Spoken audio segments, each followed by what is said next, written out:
Anda kembali di Nusantara Petang, pemirsa. Hari ini, Senin 13 Juli 2020, sesuai dengan agenda, kegiatan belajar mengajar tahun ajaran baru 2020-2021 dimulai. Namun pandemi COVID-19 membuat ada pemerintah daerah yang menunda dulu KBM dalam bentuk tatap muka.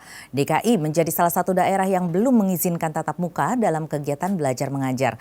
Alasannya, Pemprov DKI masih khawatir para siswa akan tertular. Sementara zona hijau diperbolehkan KBM tatap muka. Lalu bagaimana sebaiknya KBM pada tahun ajaran baru kali ini? Apakah memang harus tetap secara virtual? Untuk membahas hal ini, maka bersama kita telah hadir di studio pakar pendidikan dan juga praktisi pendidikan Indra Karismiaji. Selamat sore, Mas Indra. Sore, Mbak Tasya, apa kabar? Iya, baik, Mas. Mas, baik? Baik, alhamdulillah. Mas Indra, ini untuk tatap muka ataupun secara virtual kan memang masih menjadi perdebatan di kalangan terutama orang tua ya. Orang tua murid yang mungkin khawatir anaknya tertular dengan keadaan seperti ini. Dalam pengamatan Mas Indra sendiri, di saat seperti ini sebaiknya seperti apa sih kegiatan belajar mengajar harus dilakukan? Oke, yang pertama ini bukan dari saya tapi dari dokter-dokter di Ikatan Dokter Anak Indonesia. Kebetulan waktu kami rapat bersama di DPR, rekomendasi dari para dokter ini mengatakan sangat berbahaya untuk anak-anak diminta datang ke sekolah dan tatap muka. Ini mereka yang ahlinya ya, jadi bukan saya. Mereka mengatakan begitu. Jangan suruh sekolah dulu, jangan dibawa ke mall, jangan dibawa ke tempat wisata, ya kan, pokoknya untuk kumpul banyak orang, Car Free Day dan sebagainya. Saran mereka jangan. Jadi karena berangkat dari para ahlinya, ya saya juga menyarankan jangan tatap muka dulu. Tidak sepadan resiko yang akan dihadapi dengan mereka harus datang ke sekolah untuk apa? Sedangkan kalau kita bicara sekarang ini kan era digital, sudah eranya industri 4.0 kan, revolusi industri 4.0. Sudah saatnya memang belajar itu bisa menggunakan daring, nggak harus tatap muka kan gitu. Nah, jadi harusnya mindsetnya jangan kita mau kembali lagi ke pola yang dulu kan gitu, mau hanya bisa tatap muka saja. Tapi bagaimana membuat kalau bulan Maret kemarin pembelajaran daringnya belum efektif, nah sekarang dibuat makin efektif lagi. Dimulai bicara tentang bagaimana menambah akses. Mereka yang tadinya nggak bisa belajar, sekarang jadi bisa belajar. Yang kedua, mutu dari para guru sendiri. Bagaimana sih pedagogi daripada pembelajaran daring itu kan mengenal yang disebut dengan sistem asinkronis. Artinya nggak harus waktunya bersamaan, ada jadwal pelajarannya, ya kan? Itu yang kedua. Kemudian para orang tua sendiri juga butuh bimbingan, bantuan bagaimana untuk menemani anaknya belajar di rumah kan gitu. Jangan sampai seperti kemarin ini katanya yang meningkatkan kedekatan emosional dengan anak. Artinya deket anak cepat emosi kan begitu. Nah itu yang harus kita hindari, orang tua butuh bantuan kan gitu. Nah ini tetapi ada 92 sekolah yang sudah mulai buka karena zona hijau. Ini sebenarnya apa saja parameter-parameter sehingga sekolah tersebut sudah boleh tatap muka? Ya seperti dijelaskan di surat keputusan bersama Menteri kan waktu tentang pembukaan sekolah yang di zona hijau memang diizinkan kan gitu. Tapi juga orang tua yang merasa belum yakin juga anaknya tidak ikut tatap muka tidak apa-apa. Kalau saya pribadi saya akan lebih mendengarkan sarannya para dokter IDAI yang mengatakan jangan dulu. Untuk apa sih memaksakan harus tatap muka kan begitu. Artinya kembali eranya era digital, anak sekarang itu bisa punya kehidupan sosial yang tanpa harus tatap muka. Iya, karena salah-salah nanti bisa menimbulkan klaster baru begitu malahan ya. Betul kan begitu. Risikonya terlampau banyak kan gitu. Anak-anak kalau zaman saya dulu kan mainnya main gundu, main karet, itu harus ketemu. Gitu. Kalau era sekarang anak-anak main PUBG, Mobile Legend bisa main sama siapa aja dan negara mana aja nggak perlu ketemu. Iya. Nah, kemarin nih anak saya juga lucu loh. Anak saya kan hari ini hari pertama masuk sekolah, dia kelas 7. Hari Sabtu Minggu ini dengan teman-teman sekelasnya, ini kan anak kelas 7, jadi dia belum ketemu sama teman-temannya yang baru kan. Gitu. Itu bikin Zoom meeting sendiri. Jadi artinya sebenarnya skill sosialnya pun tidak terganggu begitu ya? Ya, tapi tidak bisa dibandingkan dengan era saya dulu kan gitu. Jadi tentunya kalau kita membandingkannya enak mana sih tatap muka sama lewat Zoom kan gitu. Mungkin buat orang kita yang tua-tua enak tatap muka. Tapi buat anak-anak kita ya udah hal yang biasa kan gitu. Jadi agak sulit kalau kita masih menggunakan standar kita yang dulu. Ya mungkin otaknya juga sudah berevolusi sendiri begitu Nah, ya, sudah mereka- mulai ada adaptasi-adaptasi baru yang Betul. dilakukan begitu. Nah ini sebenarnya juga mungkin zona hijau yang dikatakan itu sebenarnya bisa menjadi zona hijau karena mungkin belum adanya juga tes-tes. Jadi kita sebenarnya tidak betul. tahu bagaimana kondisi sebenarnya di lapangan, apakah memang ada orang yang terkena virus ataupun tidak begitu ya, apakah Ya. sudah benar-benar aman atau tidak. Rasio masyarakat Indonesia yang dites pun kan juga masih sedikit sekali. Jadi angkanya Iya. pun yang sekarang itu saya ragukan memang serendah itu, bisa jadi jauh lebih banyak karena belum banyak yang dites juga. Nah, balik ke anak-anak kita ini apakah risikonya sepadan kan gitu. Artinya mereka ini tidak harus datang ke sekolah untuk belajar. Kan mereka bukan pelaku bisnis, bukan yang harus transaksi kayak ke pasar atau kemana ya. Kita sudah punya sistem yang mereka bisa belajar secara online. Nah, tinggal tadi memikirkan caranya supaya yang belum dapat akses bisa dapat akses, yang belum efektif menjadi efektif. Jadi maju ke depan, jangan mundur ke belakang nih kan gitu mindsetnya. Nah, itu memang tidak nyaman, namanya perubahan kan tidak nyaman. Jadi ya memang harapan saya pemerintah bisa mengkoordinir proses perubahan ini, proses kenormalan baru di dunia pendidikan. Kemendikbud sendiri kan sudah mengatakan PJJ daring dipermanenkan, ya kan? Iya. Artinya memang secara kondisi nyatanya ya semuanya serba digital sekarang. Kenapa harus memaksakan pembelajaran yang non digital? Jadi harus didorong terus untuk lebih modern, lebih modern, lebih modern lagi. Baik, kalau kita bicara mengenai sekolah yang sudah terlanjur menerapkan pembelajaran tatap muka, ini apa saja yang harus disiapkan agar anak-anak aman dari COVID? Apakah cukup hanya protokol kesehatan saja atau ada perlu tambahan-tambahan lain?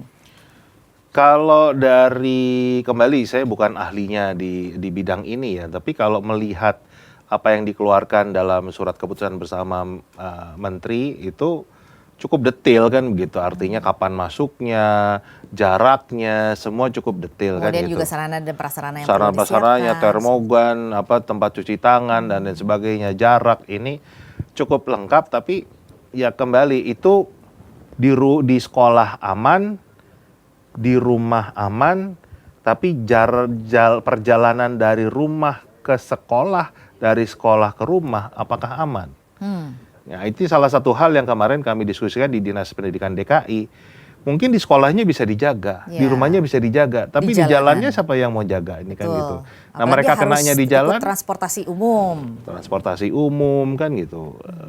Transportasi sendiri pun tetap punya resiko juga kan gitu loh. Iya. Tadi siapa yang nganter, nanti yang nganter bagaimana kan gitu. Jadi menurut saya kembali saran kepada orang tua, kepada sekolah juga nggak perlu dipaksakan lah kan gitu, nggak perlu dipaksakan harus tatap muka. Justru doronglah untuk online, daring tapi efektif kan gitu. Nah itu harus belajar gitu. Dan kalau kita bicara di negara lain halnya udah biasa, yang namanya sekolah virtual itu udah biasa, nggak pernah ketemu gurunya secara fisik itu sudah biasa, dan tidak berarti hasilnya lebih buruk daripada yang tatap muka. Tetapi itu di luar negeri. Kalau di Indonesia menurut Anda seberapa banyak atau berapa persen sekolah yang siap menerapkan sekolah secara virtual ini? Sekarang belum ada yang siap gitu, tapi kan bukan berarti nggak bisa menyiapkan diri. Kembali kan ini adalah proses kan gitu. Iya. Jadi kita nggak bisa bicara nunggu siap dulu, tapi jadikanlah waktu ini sebagai proses adaptasi ke kondisi normal yang baru. Jadi saya membayangkan begini, nantinya kalau katakanlah pandemi ini sudah berakhir, udah ketemu vaksinnya misalnya, sekolah itu akan menjadi seperti kantor modern. Kantor modern itu nggak tiap hari orangnya ngantor. Ya kan? Kalau kita bicara kantor-kantor ya seperti Gojek, Google, Microsoft, itu orang nggak setiap hari ngantor. Tetapi operasionalnya tetap berjalan. Nah, operasional tetap berjalan. Jadi mereka tetap belajar, hasilnya ada, tapi nggak harus fisiknya ke kantor. Ke kantor mungkin kadang-kadang, ke sekolah mungkin kadang-kadang aja, ketemu guru, ketemu teman bisa, tapi nggak selamanya harus selalu seperti itu. Baik, sekarang ini Indonesia masih belum siap, tetapi harus ada proses menuju ke arah sana. Mas Indra, seperti yang dikatakan tadi bahwa sekolah-sekolah di Indonesia memang memerlukan suatu proses, tetapi harus dimulai dari sekarang. Nah, salah satunya adalah akses digital. Tentunya kita semua tahu ya bahwa di Jakarta saja tidak semua sekolah memiliki akses digital dan juga internet begitu ya, apalagi di daerah-daerah yang tentunya jauh dari ibu kota terutama begitu. Nah, ini kira-kira berapa lama kita bisa siap sampai ke sana? Ya kalau kita semakin menunda ya akan semakin lama kita bisa berkompetisi di era digital ini kan. Artinya kan mindsetnya begini, misalnya manajer HRD-nya Nusantara TV saat merekrut karyawannya, kan mereka pasti punya standar, harus punya kemampuan ini untuk bisa menjadi karyawan di Nusantara TV kan. Nggak akan bicara, oh karena kamu dari pulau terpencil, jadi nggak apa-apa deh, kamu saya rekrut tanpa punya keterampilan ini. Salah satunya pasti digital kan gitu ya kan, yang berhubungan dengan digital. Artinya nggak peduli mau dari Jakarta, mau dari Papua, mau dari NTT, mau dari Singapura, harus punya keterampilan yang sama. Nah, mindsetnya kita harus di situ. Jadi menyiapkan anak-anak kita, generasi penerus bangsa untuk jadi SDM unggul di era digital ini. Nah, untuk bisa ke sana memang ada frameworknya. Dalam pendidikan itu frameworknya disebut framework 3I. I yang pertama adalah infrastruktur, I yang kedua adalah infostruktur, I yang ketiga adalah infokultur. Infrastruktur jelas, peralatannya, konektivitasnya, dan peralatan digital ini berbeda dengan era saya dulu. Era saya dulu itu disebutnya adalah single tasking device. Artinya man bisa melakukan satu hal. Buku ya udah cuman memberikan informasi dari buku. Papan tulis memberikan informasi dari buku. Tapi yang namanya peralatan digital ini adalah multitasking device. Bisa beberapa hal dilakukan oleh peralatan ini. Selain menjadi konsumen, juga bisa menjadi produsen. Jadi bukan hanya konten mereka belajar, tapi mereka bisa bisa berbagi dengan peralatan ini. Itu infrastruktur. Yang kedua adalah infostruktur. Bagaimana informasinya bisa terstruktur kan gitu. Jadi kalau kita lihat mencari konten materi sekolah belajar itu semua ada di internet. Tapi kan nggak terstruktur. Ada yang hoax, ada yang berita bohong, ada yang opini tendensius, ada yang macam-macam kan gitu. Ada juga yang benar, ada yang resmi. Nah, bagaimana menggunakan informasinya terstruktur itu biasanya lembaga pendidikan membutuhkan yang namanya Learning Management System kan gitu. Jadi LMS. Bagaimana semua materi, semua proses belajar itu bisa terstruktur dalam sebuah sistem informasi, dan LMS itu banyak yang gratis. Jadi nggak harus berbayar. Jadi kalau bicara investasinya tidak harus yang berbayar. Nah, kenapa butuh LMS? Akan berhubungan dengan I yang terakhir, yaitu infokultur. Kultur di pendidikan berbasis digital adalah mengenal yang namanya pembelajaran asinkronis. Beda dengan saya dulu harus sinkronis. Artinya sinkronis itu kan langsung ketemu, waktunya sama, yang dipelajari sama, kecepatannya sama. Sedangkan asinkronis ini bisa si A mau belajar jam 7 pagi, si B jam 12 siang, si C jam 8 malam bisa. Jadi nggak harus barengan nih waktu belajarnya karena semua sudah diatur di Learning Management System. Tapi walaupun mereka waktunya berbeda, kecepatan selesainya juga berbeda, semuanya dikontrol oleh guru. Gitu. Jadi sudah dengan sistem digital ini mereka mengenal yang disebut dengan anytime, anywhere, any device. Jadi kalau di dunia broadcasting itu disebutnya on demand kan gitu, kayak Netflix, kayak YouTube. Itu nggak ada jadwal khusus, tapi kalau mau dibukanya jam segini, ya jam segini bisa dibuka. Nah, pendidikan juga bisa seperti itu. Itulah yang disebut dengan pembelajaran asinkronis. Itu tadi frameworknya 3I, infrastruktur, infostruktur, infokultur. Mengenai infrastruktur ini tentunya jadi Saya berpikir bahwa dengan terbukanya akses terhadap internet bagi anak-anak ini tentunya juga ada ancaman-ancaman terhadap anak-anak juga, diantaranya pornografi, kemudian juga ada juga seksual predator seperti itu. Ini bagaimana mengantisipasinya? Nah, tadi kan bagian dari infrastruktur itu sebenarnya contoh ya, seperti di Tiongkok, Facebook tuh nggak bisa dibuka. Di satu negara tuh Facebook nggak bisa dibuka. Jadi sebetulnya kalau kita bicara mau didesain supaya hanya situs-situs tertentu yang dibuka oleh perangkat si anak, itu sangat mungkin ada teknologinya. Jadi bahkan kami sudah menerapkan beberapa sistem yang kita bisa menjamin tidak akan ada konten negatif yang bisa dibuka oleh si anak. Jadi begitu mereka mau download sesuatu, game saja misalnya, begitu peralatannya di restart, itu hilang. Gitu. Jadi teknologinya sudah sebetulnya sampai ke sana. Nah, kita kan banyak yang belum tahu kalau ternyata teknologi seperti bisa itu. kayak gitu ya. Nah, itulah makanya pentingnya dunia pendidikan kita untuk juga mengupgrade diri kita, memahami perkembangan teknologi pendidikan, kan begitu. Teknologi pendidikan juga dipahami, nah itu dimanfaatkan supaya anak-anak kita juga belajarnya sesuai dengan zamannya, kan. Jangan sampai mereka malah kita siapkan ke masa lampau ya. Kadang-kadang saya kalau ke sekolah kan saya sering memberikan pelatihan dengan guru tuh suka dikasih proyektor yang spektrum warnanya tuh nggak ada di listing kan gitu loh, saking udah lamanya nggak pernah diganti kan. Kadang-kadang dunia sekolah ini masih berpikir di era dulu beli peralatan itu bisa satu untuk selama-lamanya, padahal kan ada, kalau kita bicara elektronik sekarang digital kan ada jangka waktu ya. Kita beli HP aja paling lama 2 tahun udah mesti ganti, itu dipakai sendiri, gimana yang dipakai oleh ribuan anak. Nah itu beberapa hal yang dunia pendidikan harus tahu. Ya, ini tentunya ada PR-PR tertentu bagi pemerintah begitu ya. Betul. Nah, sekarang kita bicara mengenai untuk orang tua sendiri, ini tentunya kan tidak semua orang tua mengerti begitu ya bagaimana teknologi, dan ini apakah ini peran pemerintah atau peran gurunya yang harus mengupgrade ilmu pengetahuan orang tuanya, atau seperti apa ini? Bagaimana orang tua mempersiapkan diri? Ini satu hal yang harus dilakukan oleh orang tua itu selalu menjadi suri tauladan anak-anaknya. Jadi kalau mereka berharap anaknya rajin belajar, ya orang tuanya harus mencontohin bagaimana caranya belajar. Nah, salah satu yang bisa dilakukan adalah belajar bagaimana hidup di era digital ini. Jadi orang tua sekarang itu terus terang nggak bisa menjadi orang tua yang sotoy. Kenapa? Karena mereka nggak tahu caranya hidup. Kita tuh nggak pernah tahu caranya hidup di era digital seperti, karena belum pernah kan gitu, belum pernah punya pengalaman. Seringkali diajari sama anaknya ya. Nah, justru itu adalah hal yang positif. Kalau kita mau belajar ke anak kita, itu menunjukkan kalau kita tidak gengsi, kita masih mau belajar.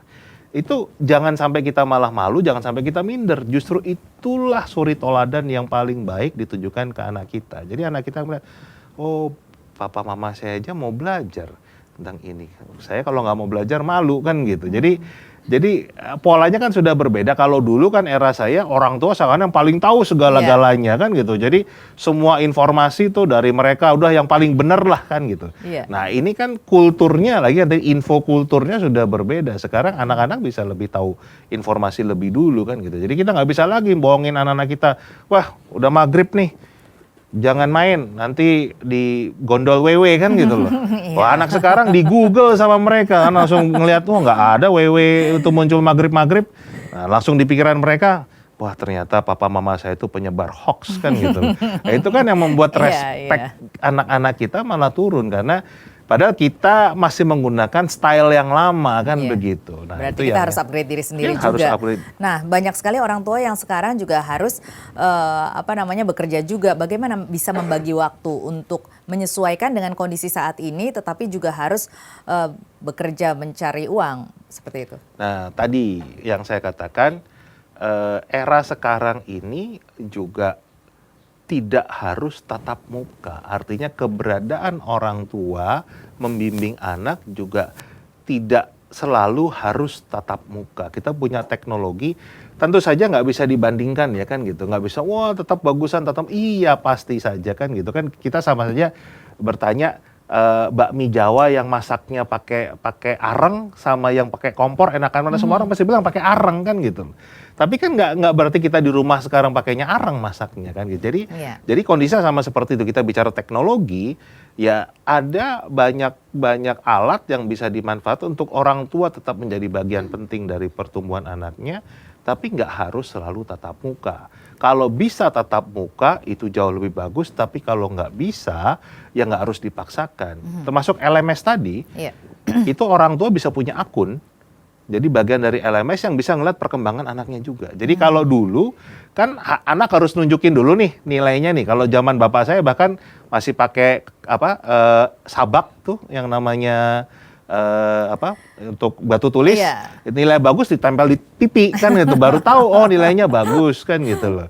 Nah, zaman saya harus bawa ulangannya, orang tua tanda tangan tahu nilainya. Tapi kalau yang sekarang semua perkembangan anak bisa dengan mudahnya dengan HP orang tua bisa melihat, oh hari ini anak saya belajar apa, berapa lama, apa yang dipelajari, semua bisa kelihatan. Itu dengan learning management system tadi. Itu kita membicarakan mengenai kondisi idealnya, tetapi pada kenyataannya pada saat ini tetap saja kita memiliki suatu waktu untuk beradaptasi dan berproses. Nah, ini tentunya kan akan beresiko ada anak-anak yang bukan putus sekolah saja, tetapi putus pendidikan begitu ya. Nah, ini bagaimana dengan anak-anak yang seperti itu? Nah, itulah saya selalu menyarankan pemerintah punya cetak biru pendidikan, punya blueprint pendidikan. Kalau kita bandingkan dengan negara tetangga kita, Singapura itu punya cetak biru pemanfaatan teknologi dalam pendidikan dari tahun 96.